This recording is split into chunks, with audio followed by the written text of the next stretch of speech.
नमस्कार, मैं हूं संजय किशोर। हमारे दौर के महानतम टेनिस खिलाड़ियों में से एक रोजर फेडरर अपना आखिरी टूर्नामेंट खेलने जा रहे हैं। 20 ग्रैंड स्लैम उनके नाम है और ग्रैंड स्लैम में सबसे ज्यादा मैचेस जीतने का रिकॉर्ड भी उन्हीं के नाम है। लिवर कप और रोजर फेडरर के बारे में बातचीत करने के लिए हमारे साथ पूर्व टेनिस खिलाड़ी गौरव नाटेकर मौजूद हैं। गौरव, टीवी पर आपका स्वागत है। क्या हम मान सकते हैं कि फेडरर हमारे दौर के महानतम खिलाड़ी हैं? हालांकि उन्होंने ग्रैंड स्लैम राफेल नडाल और जोकोविच से कम जीते हैं, लेकिन क्या हम मान सकते हैं कि वो महानतम खिलाड़ी हैं? ये सवाल काफी कठिन है। लेकिन मैं समझता हूँ कि एक जो तुलना करनी है इन इन तीनों खिलाड़ियों में, या जब गोट या ग्रेटेस्ट ऑफ ऑल टाइम की बात होती है, तो जब तुलना करनी है तो काफी चीजों, मैं समझता हूँ काफी चीजों का ध्यान रखना चाहिए। स्टैटिस्टिक्स और जो रिकॉर्ड है वो तो एक है, लेकिन जिस तरह का एक इम्पैक्ट या जिस तरह का इन्फ्लुएंस रहा है एक खिलाड़ी का, वो भी बहुत मायने रखता है। और मैं समझता हूँ, हालांकि नडाल के पास 22 ग्रैंड स्लैम है, जोकोविच के पास 20 है, फेडरर के पास 20 है। फेडरर तीनों में से पहले है जिन्होंने अपनी रिटायरमेंट अनाउंस की है, और ये तो काफी दिनों से चल रहा था। मैं समझता हूँ कि जो उनका एक इन्फ्लुएंस रहा है, अगर आपको याद हो तो फेडरर और एगेसी और सैम्प्रस के बाद पूरे टेनिस के जगत में ऐसे लग रहा था कि कौन ऐसे सुपरस्टार्स आएंगे।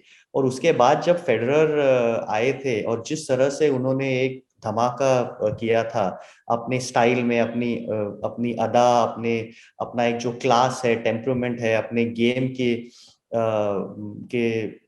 के साथ, तो मैं समझता हूँ कि जो एक इन्फ्लुएंस उनका रहा है, 20 ग्रैंड स्लैम टाइटल जीते तो है, लेकिन जिस तरह का उन्होंने टेनिस ही नहीं बल्कि स्पोर्ट में इतना अपना नाम कमाया, और आज उनका नाम टाइगर वुड्स और माइकल शूमाकर और माइकल जॉर्डन जैसे खिलाड़ियों के साथ चुना जाता है। मैं समझता हूँ कि जी हाँ, शायद he is the greatest of all time.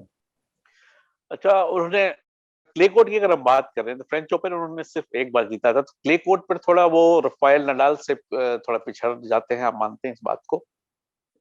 हाँ बिल्कुल, राफेल नडाल 13 या 14 फ्रेंच ओपन टाइटल्स जीत चुके हैं। अब मैं भूल गया हूँ कितने, इतने सारे वो जीत चुके हैं।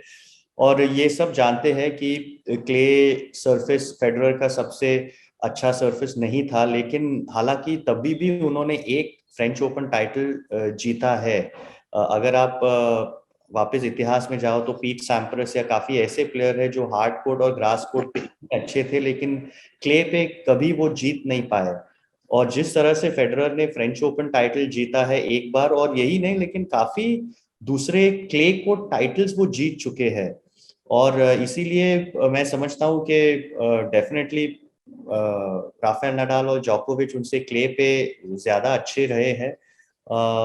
लेकिन ग्रास कोर्ट और शायद हार्ड कोर्ट पे फेडरर उनसे ज्यादा अच्छा रहा है।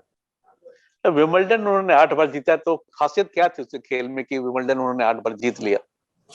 नहीं, उनका उनका उनके गेम का स्टाइल ही सूट करता था विंबलडन को। जब वो पहले खेलने लगे, और सबको याद होगा कि उनका जो एक बड़ा ब्रेक थ्रू मैच था, वो सैम्प्रस को उन्होंने 5 सेट में हराया था सेंटर कोर्ट पे विंबलडन में। तभी विंबलडन के कोर्ट ज्यादा फास्ट थे, घास जो था वो ज्यादा फास्ट था, बॉल्स थोड़े हल्के थे। उसके बाद जब रैलीज बहुत कम होने लगे तो विंबलडन कमेटी ने एक निर्णय लिया कि बॉल थोड़े से हैवी करे और ग्रास भी थोड़े से हल्के तरफ से किए, ताकि रैलीज थोड़े ज्यादा हो।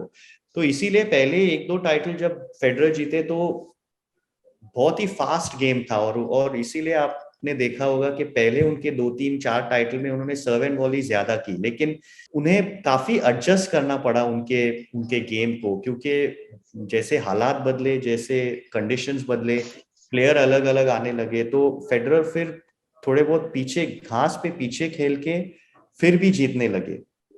और ये मैं समझता हूँ उनकी खासियत है।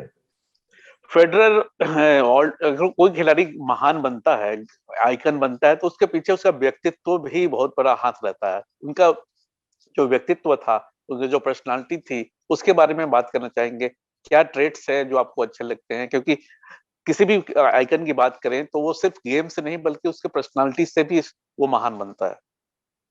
नहीं, बिल्कुल। अगर आप उनके इंटरव्यूज देखें, उनका एक आखिरी जो इंटरव्यू हुआ उसमें भी अगर आप देखें तो वो अभी भी जिस तरह का एक आदर और सम्मान देते हैं अपने बाकी खिलाड़ियों के लिए, ऑफिशियल्स के लिए, टूर्नामेंट डायरेक्टर्स के लिए, जो दर्शक और उनके फैंस है उनके लिए, इस तरह का जो एक एक एटीट्यूड है और जो एक पर्सनालिटी है, वो शायद टेनिस में तो पक्का नहीं, लेकिन शायद हम किसी और स्पोर्ट में भी ऐसे इतने बड़े सुपरस्टार को नहीं देखते हैं। अगर आप उनके करियर को देखो तो शायद एक भी उनकी ऐसी बड़ी कंट्रोवर्सी नहीं रही है जिस तरह के बाकी सारे प्लेयर्स की या खिलाड़ियों की रही है।